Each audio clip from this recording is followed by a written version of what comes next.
What is up, YouTube? Haven't posted in a month. That is my fault. I'm more consistent on the other platforms, on Instagram, Facebook, TikTok. If you want to go follow me on that, I'll leave the links down below for you to follow on that. But I just had to come up on here and give you a little mindset value talk, because that is very important in order to get the goals that we want. Maybe it's with our physique, maybe it's with our business, maybe it's with some other thing in life that we want to be, whether it's like a piano player, we're going to be the best singer out there. There's very different levels to this. So I'll just jump right into it, because I was having a very important conversation with one of my roommates. We were talking about how we started our fitness journeys and why we started, and you might relate to some of this. So like, my reason to, like, there is levels to fitness, right? When you start, you know, you might have some inconsistencies along the way, but every time you go up the ladder, there's always a new challenge you're going to face. For me, for example, like calisthenics, like that's like my that's like my bread and butter, right? Every time I unlock a new skill, there's a new skill that I have to unlock, and there's a new mindset within unlocking that skill. Or let's say you're kind of fat. Maybe you're at 20% body fat and you're trying to hit 13% body fat. There's a level when you go from 13% body fat to 10% body fat. That's kind of the new level I'm at right now. There's a new discipline for food. There's a new discipline to being locked in. There's a new discipline to how your routine changes, how you have to, you know, deny everything else with foods, with friends, hanging out, and all the other stuff that you like to do, you have to say no to. And there's just new challenges along the way when you have to do that. So for me, you know, getting from skinny to the physique that I have now, I'm at 13% body fat. I was 120 pounds. I'm 160 pounds. So I gained like 40 pounds, right? And I'm at 13% body fat, and now I'm trying to hit a new level of 10%. And I'm finding a new level of discipline within food and like getting your steps in. I'm also training for an Ironman, mind you, in fact, with that. What I'm trying to get at is me trying to get from 13%, 10% to 10% body fat is a very different challenge in a way, in a sense, as it was from me trying to get from skinny to getting to where I'm at now, 13% body fat. And it's a lot harder because, like I said, you climb the ladder, the harder it's going to get. The more the mountain you get higher on, the more, what should I say? The more obstacles you're going to reach. So we're essentially talking about like why we started our fitness journey, and my biggest thing that made me to lock in. Let me explain to you like how my fitness journey started. I'm a 16-year-old kid. You know, my dad throws me in the gym. I kind of realized I have to get a little bit bigger. You know, sometimes I would down protein shakes right after the gym, because I would very much think, you know, downing a protein shake right after the gym like would give me the muscle mass that I need. And that would go on for a couple years. I wasn't very consistent with it. You know, I became a degenerate.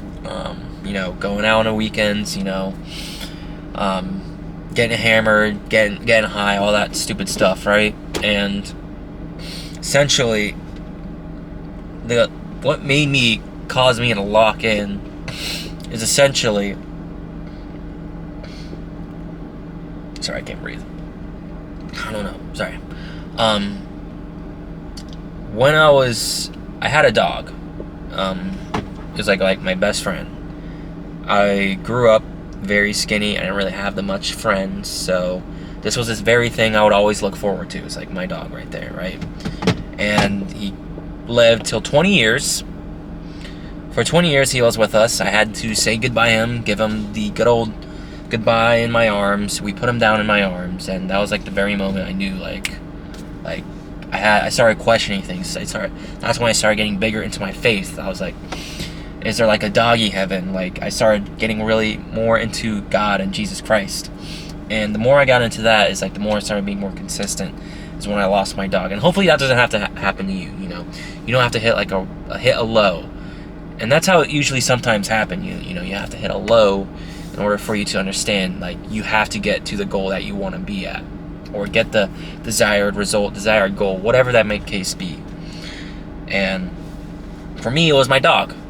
And once I lost him, I never cried before. I'm not one to cry. And that was like my first time crying in like years. And that made me realize, you know, I have to do something for him. I can't just make this nothing. So, I lock in, I started being more consistent. I started actually being more intentful with my foods.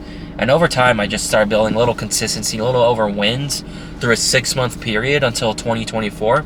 I lost my dog in 2023, July. And then in 2024, that's when I started locking with calisthenics. And I think that was peak moment right there, because calisthenics was something, what I found with bodybuilding, trying to do weights and gym stuff consistently, I didn't find a joy in it in a sense. I would hitting till failure is cool and all, but I didn't really have an end goal or end vision with it the way I did with calisthenics. You can hit milestones and PRs with bodybuilding, weightlifting. I just didn't see it with a vision of that's gonna make me feel like I'm the best version of myself, as I did versus calisthenics. Hitting a handstand and muscle ups for me, doing all the cool crazy shit that I saw calisthenics do, that gave me a little bit more inspiration, a little bit more motivation to actually become the best version of myself. And that was through calisthenics.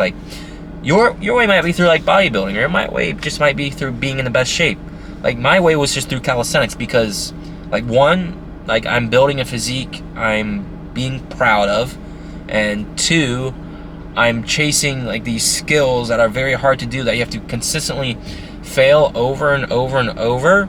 And I think that's what I like to enjoy the most about it, is having that mindset of failing more and more and more in order to get where I'm at, because I believe this mindset applies to all things in life. For example, for me, is just posting content or talking to the camera. I know some people nowadays, you might relate, maybe not. Number one fear in the whole globe is public speaking, and very many people have a fear of talking in public. I think I've seen a study where someone would rather die than not, they quote unquote, he said he would rather die than go public speak. And that's one of my fears I always had, was just speaking to the camera. Now I can just do it kind of just easy like this. But that's, where was I getting at here? With calisthenics, failing over and over, I believe it's applied through everything in life. And I just building that mindset over and over through calisthenics, just to fail over and over to get the skill that I want, the handstand or the muscle up. It's a very different failure versus bodybuilding, because when you bodybuild, you can hit things to failure and feel good. But when you go to calisthenics, when you try to hit a skill that you want, like a handstand, planche, front lever, muscle up, whatever the skill that is you want to do, you kind of have to fail. You're kind of forced to fail in order to get the skill that you want. You can't just hit a certain amount of reps for amount of time and get the skill. You have to fail. It teaches you how to fail. And that is one of the main reasons I wanted to be with calisthenics. That's why I transitioned. I did all the research, how to actually get the muscle up, the handstand, and I got my first handstand in 3 months. It took a lot of attempts, but it took a lot of learning, took a lot of attempts, but I eventually got there. And then I got handstand push-up. That was a new challenge. And then muscle up, another challenge. Back lever, front lever. Right now I'm working on with planche. And then I got kind of almost all of it but planche. And then once I kind of got past front lever, I also, when I did calisthenics, I always ran. I always had a peak interest in triathlons. And that was just because triathlons is a very different type of hard. Calisthenics is hard, very hard, but endurance training is a very new level of hard, and that's why I wanted to do it. Just build a crazy mindset that like makes you undefeatable. And I believe like combining that with Ironman training like just builds you like an undefeatable mindset. And with that being said, like I started doing like triathlon training in a sense. I started cycling, I started running, I started learning how to swim. Learning how to swim sucks. I sucked so bad. I kind of still do suck. I have an Ironman in 120 something days. It is my first ever Ironman, right? And I'm gonna be scared of shit. I'm still scared of shit. So I have to swim 2.4 miles. I think I'll be fine on the cycling and the run, but learning how to swim 2.4 miles is a different level of hard. And calisthenics is just like hard, but I never got the planche. In fact, like I injured my wrists a week ago trying to do it again.